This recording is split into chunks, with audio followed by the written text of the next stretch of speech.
दोस्तों, शाकाहारी लोगों के लिए कटहल की सब्जी स्वाद के मामले में किसी भी तरह से चिकन या मटन से कम नहीं है। इसकी पौष्टिकता की बात की जाए तो यह पेट के लिए रामबाण है।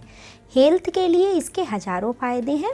तो इतनी गुणकारी सब्जी को आज हम और आप बनाएंगे कुछ इस तरह से कि आपके परिवार के लोग हर बार ऐसी ही सब्जी बनाने की डिमांड करेंगे। तो इससे पहले कि बनाना शुरू करें, वीडियो को कर दीजिए लाइक और शेयर। अब तक अगर आपने हमारा चैनल सब्सक्राइब नहीं किया है तो सब्सक्राइब करके घंटी वाला बटन दबा दीजिए। तो कटहल बनाने के लिए हमने यहाँ पर करीब 300 ग्राम कटहल लिया है। सबसे पहले हाथों में तेल लगा लेंगे और साथ ही चाकू पर भी तेल लगा लेंगे, जिससे कटहल का रस चिपकेगा नहीं। अब कटहल को 1-1 इंच के लंबाई के टुकड़ों में काटकर इनके छिलके निकाल लेंगे।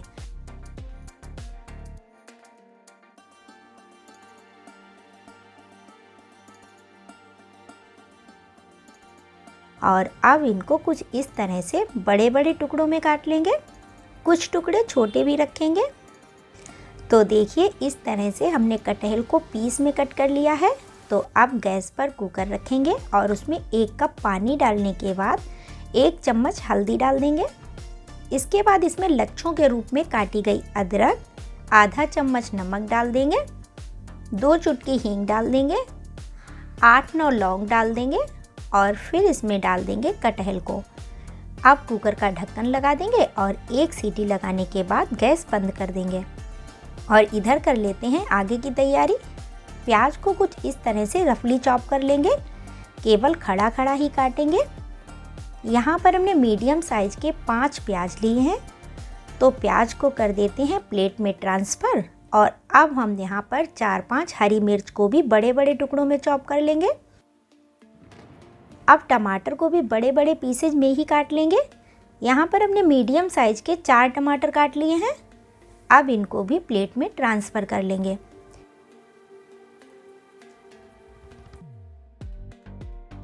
अब 1 कटोरी में लेंगे धनिया पाउडर 2 छोटे चम्मच, हल्दी पाउडर 1 छोटा चम्मच, कश्मीरी लाल मिर्च पाउडर आधा छोटा चम्मच। अब इसमें पानी डालकर मिक्स करेंगे और इसका एक घोल बना लेंगे। घोल बनाने से मसाले फूल जाएंगे, जो भूनते वक्त जलेंगे नहीं और इनकी महक बरकरार रहेगी। तो इनको अलग रखते हैं। इधर कुकर की गैस निकल चुकी है। अब कटहल के पीस एक प्लेट में निकाल लेंगे।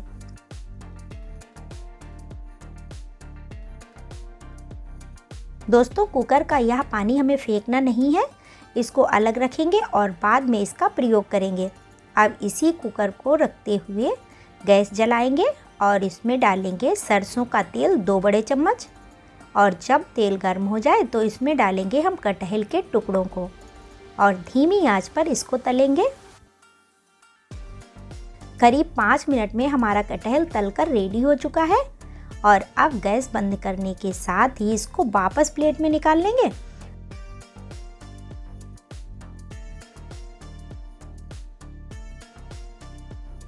और अब इसी तेल में 2 तेजपात, 10-11 काली मिर्च, 2 बड़ी इलायची, जीरा 1 छोटा चम्मच और इन सबको हम कुकर में डालेंगे। और इसके भुनने पर करीब 20 कलियां लहसुन की डाल देंगे। और अब इसमें प्याज को भी डाल देंगे।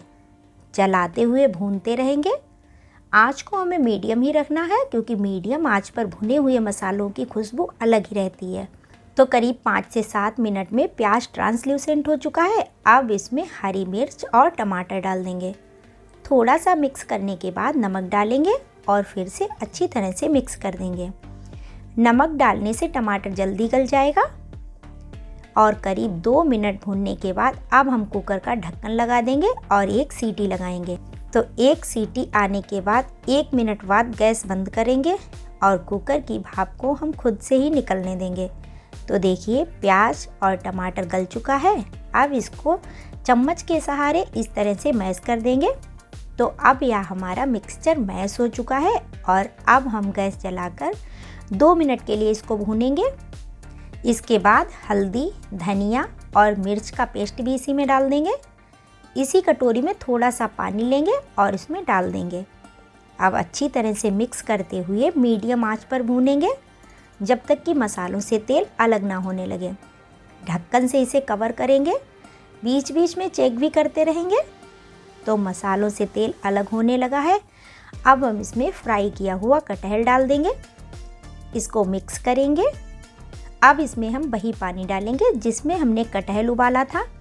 यह पानी काफ़ी फ्लेवरफुल है जो हमारी सब्ज़ी का टेस्ट कई गुना बढ़ाएगा। तो अब हम इसको अच्छे से मिक्स कर देंगे और कवर करके पकाएंगे। तो कटहल से तेल अलग होने लगा है और अब हम इसमें हरा धनिया डालकर मिक्स करेंगे। 5 मिनट तक पकाएंगे। तो अब हमारी सब्ज़ी रेडी है। चलिए चेक करते हैं कि यह गला है कि नहीं। बेहतरीन, इसके रेसे रेसे अलग हो रहे हैं। यह काफ़ी अच्छे से पक चुका है। महक भी काफ़ी ज़बरदस्त आ रही है। तो फिर देर किस बात की, फटाफट इसको प्लेट में निकाल लेते हैं और सर्व कर लेते हैं। इसको आप रोटी या चावल के साथ खाएंगे तो यह आपको बहुत ही अच्छा लगने वाला है। पूरी के साथ भी यह सब्ज़ी काफ़ी लाजवाब लगेगी। तो लेते हैं इस लाजवाब रेसिपी का मज़ा। आप भी इसको बनाना और हमें बताना कि आपको हमारी आज की